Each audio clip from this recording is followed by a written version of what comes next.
par force. Nigga, man ak man.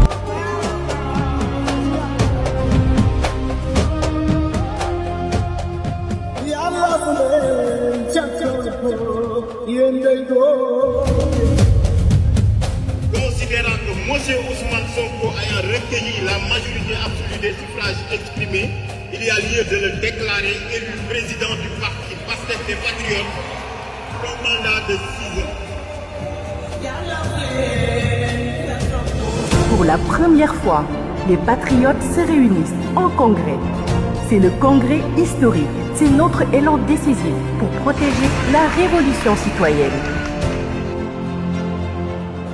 Aujourd'hui, le parti entre dans une nouvelle séquence. Avec ce congrès, nous passons de l'opposition victorieuse à la force de proposition et d'action qui doit consolider notre projet de société. Nous ouvrons ensemble le chantier de notre organisation pour les années à venir. C'est un grand honneur pour nous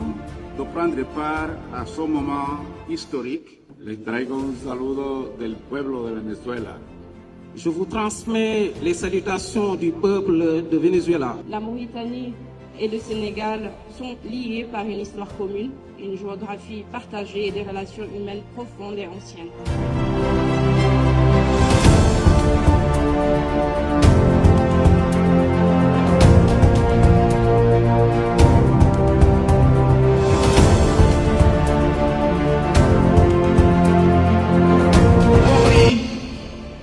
dañuy jox kàddu gi ki nga xam ne moom la ñu fal léegi président du parti Pastef les Patriotes monsieur Ousmane Sonko.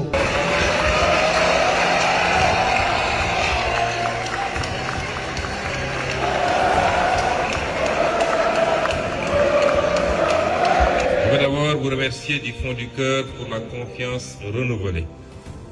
que vous venez de me témoigner en me reconduisant à la présidence de notre parti. Je mesure le poids de cette responsabilité puisque Pastef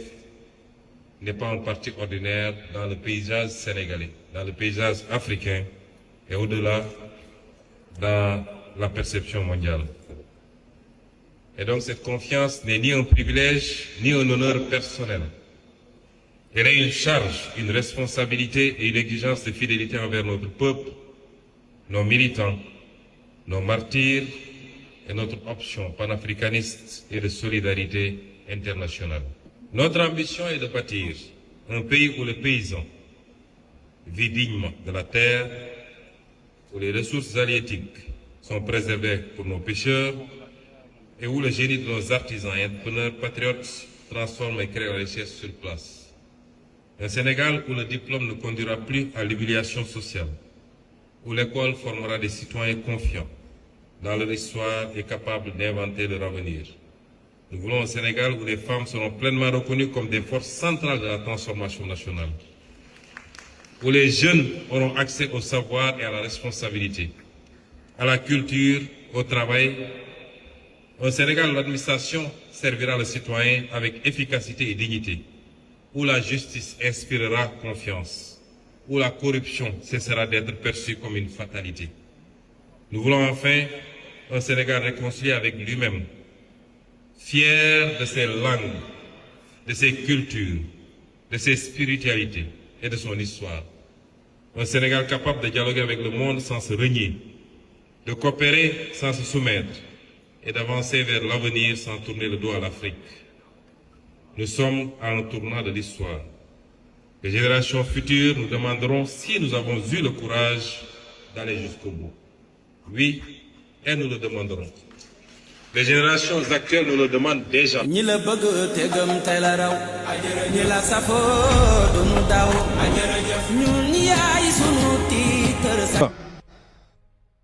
mbokk wi idée yooyu ak conviction boobu tey mooy wéyal yoonam dañu war a xam ni révolution boo gis dafa am yoon bu muy jaar ku wax yoon nag gis léeg-léeg xam ne ci léeg-léeg nga fekk ci benn obstacle léeg-léeg sax nga fekk ci loo xam ne faw nga wiiri génnaat fa nga bëgg a génn waaye li am solo mooy à la fin du voyage que l'objectif soit atteint.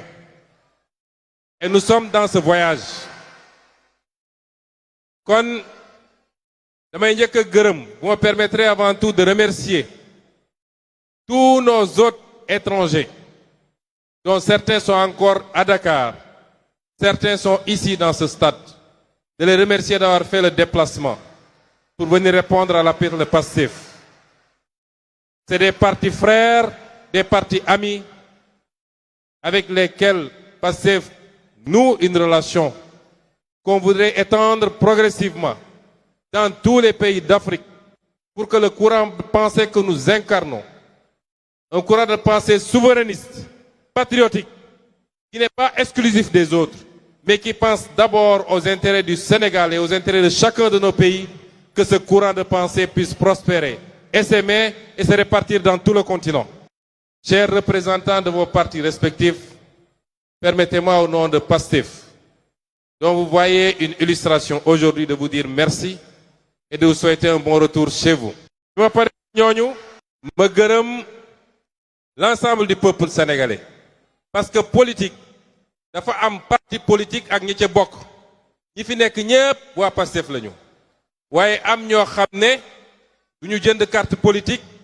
du ñu jënd carte parti politique bokkuñu ci parti waaye seen xol mën na faral parti boobu wala leader boobu loolu la ñuy wax sympathisant ñoom ñépp ñu ngi leen di boole di leen gërëm di leen jaajëfal ndax seen taxawaay bokk na ci li tax tey pexe bu ñu sos jëmale ko ci Pastef mu na sax ma teg ci nag sama jàmbaar yoo xam ne Sénégal amul seen fay man mi di wax ak yow awma seen fay mooy les militantes et les militants de Pastef que vous êtes dama bëgg ngeen tàccu seen bopp ndax seen taxawaay moo réhabilité la politique au Sénégal demoon nañu ba ñépp ñàkk yaakaar ci politique koo wax mu ne la politique buñ ma joxul du ma def ndax politicien jaru ko buñ ma joxul du ma génn balaa may déplacé wu nañ ma jox 2500 ak t-shirt ak lu demee noonu waaye yéen ci seen taxawaay yéen a jëmmalaat politique ñu xam ni engagement politique c'est s'engager pour soi-même parce que c'est pour s'engager pour sa nation c'est s'engager pour son peuple c'est s'engager pour son avenir et l'avenir de ses enfants de ses petits-enfants man damay anorgueilliru saa su ne dellu sant yàlla ne li ma am ci militant fii ci Pastef te nag yéen a ma boole gaay yi yéen militant Pastef yéen a ma boole gaay yi li ma gaay yi iñaane du man sama jëmu bopp de waaye qualité militant yi ñu yàlla jox moom lañ ñu iñaane kon coow li yépp leen la léeg-léeg sax ma ne est-ce que de temps en temps bu ñu xewlee du ma leen abal quelques militants Pastef ngir ñu may ma jàmm tuuti yéenay problème bi kon ñu ngi leen di féliciter vous les militants de Pastef commencez ko par les 533 sections communales yi nga xam ne teew si nañu ñoo jox congrès bi sa forme institutionnelle bawoo ci fépp ci Sénégal ak les cellules yi nga xam ne ñooyu diaspora bi ñoom laay jiital ci ngërëm gi di leen féliciter teg ci nag mboolem seen militants yi coordination départementale yi section communale yi les cellules dans tous les quartiers dans tous les villages du Sénégal ñi nga xam ne ñoo nekk au niveau central le bureau politique le conseil national le COMEX les secrétariats ñoom ñépp seen taxawaay rafet na c'est vous qui faites Pastef c'est vous qui faites la fierté de Pastef kon ñu ngi leen di gërëm leen wax ni nag ñun dañ ñoo yeewi ñun ak yéen désormais weer wu ne semaine bu ne ak suñuy programme politique le PROS est de retour parmi vous et le Sénégal va trembler parce que réew mi ñun ñoo ko moom politiquement ñu ngi leen di gërëm leen sant.